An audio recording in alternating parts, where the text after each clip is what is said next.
Governor के इनकार, सदर मुमलकत के ताखीरी हरबों और 2 हफ्ते से जारी सियासी और कानूनी डेडलॉक के बाद बिल आखिर हमजा शहबाज ने वजीर आला पंजाब का हल्फ उठा लिया है, जिसके बाद वो पंजाब के 21वें वजीर आला बन गए हैं।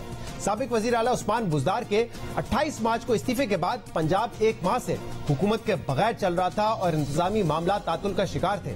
हमजा शहबाज 16 अप्रैल को 197 अरकान की हिमायत से नए वजीर आला मुंतखब हो गए थे, मगर 15 रोज तक गवर्नर पंजाब उमर सरफराज चीमा हल्फ लेने से इनकार करते रहे, जबकि अदालती अहकामात के बावजूद सदर मुमलकत ने भी हल्फ लेने के लिए किसी और शख्स को नामजद नहीं किया। जिसके बाद लाहौर हाई कोर्ट ने हमजा शहबाज की तीसरी दरख्वास्त पर कल फैसला सुनाते हुए स्पीकर कौमी असेंबली राजा परवेज अशरफ को हमजा शहबाज से हल्फ उठाने का हुक्म दिया। लाहौर हाई कोर्ट के फैसले पर हमजा शहबाज ने हल्फ तो उठा लिया, मगर दिलचस्प बात यह है कि आज हल्फ बर्दारी की तकरीब से पहले गवर्नर पंजाब ने उस्मान बुज़दार को और उनकी काबीना को अचानक बहाल करके हल्फ बर्दारी में दोबारा रुकावट डालने की कोशिश की। हल्फ बर्दारी से पहले बुज़दार काबीना का इजलास भी हुआ, जिस इजलास के बाद एलामिया जारी किया गया, जिसमें कहा गया कि गवर्नर पंजाब के आईनी अहकामात की मौजूदगी में हमजा शहबाज का हल्फ मजीद आईनी बहरान पैदा करेगा। गवर्नर पंजाब का मौकिफ है कि क्योंकि उस्मान बुज़दार का इस्तीफा अभी दुरुस्त तौर पे मंजूर नहीं हुआ है, इसलिए नए वजीर आला का इंतखाब नहीं हो सकता।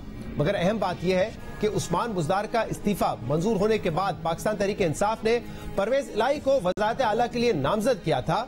वजीर आला के इलेक्शन के दौरान उस्मान बुज़दार असेंबली में परवेज इलाही के साथ मौजूद थे, लेकिन उस वक्त ना उस्मान बुज़दार ने अपने इस्तीफे पर इशू उठाया, ना गवर्नर पंजाब उमर सरफराज चीमा ने कोई एतराज उठाया या उसे चैलेंज किया।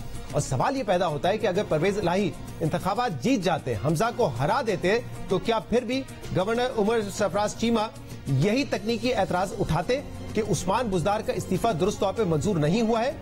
हमजा शहबाज के हल्फ उठाने के बाद स्पीकर पंजाब असेंबली परवेज इलाही ने सारी कार्रवाई को गैर कानूनी करार दिया है और कहा है कि जिस शख्स का इलेक्शन ही नहीं हुआ उसे वजीर आला कौन मानेगा। अहम बात यह है कि लाहौर हाई कोर्ट के सिंगल रुकनी बेंच ने कल हल्फ बर्दारी यकीनी बनाने का हुक्म दिया था, मगर आज सुबह पाकिस्तान तहरीक इंसाफ ने इस फैसले के खिलाफ इंट्रा कोर्ट अपील दायर की।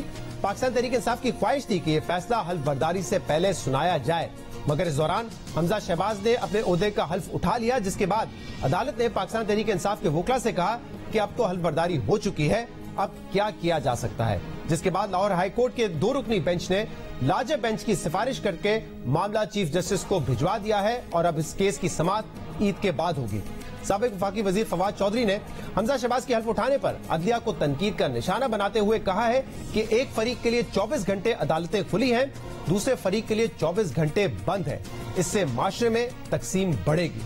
जिस तरीके से मामला चल रहे हैं, ये पाकिस्तान में तकसीम को बहुत बढ़ा रहे हैं और इसके नतीजे में पाकिस्तान के अंदर एक जो डिवीजन है सोसाइटी में वो बढ़ेगी। एक फरीक के लिए 24 घंटे अदालतें खुली हैं, दूसरे फरीक के लिए 24 घंटे अदालतें बंद हैं।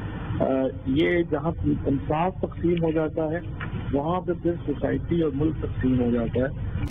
जबकि दूसरी तरफ नून लीग आइन की पामाली, अदालती अहकामात की खिलाफ वर्जी और हल्फ बर्दारी में रुकावट को बुनियाद बनाकर गवर्नर पंजाब के खिलाफ भी आर्टिकल 6 की कार्रवाई शुरू करने की बात कर रही है। इन तमाम मामलों पर हम बात करेंगे।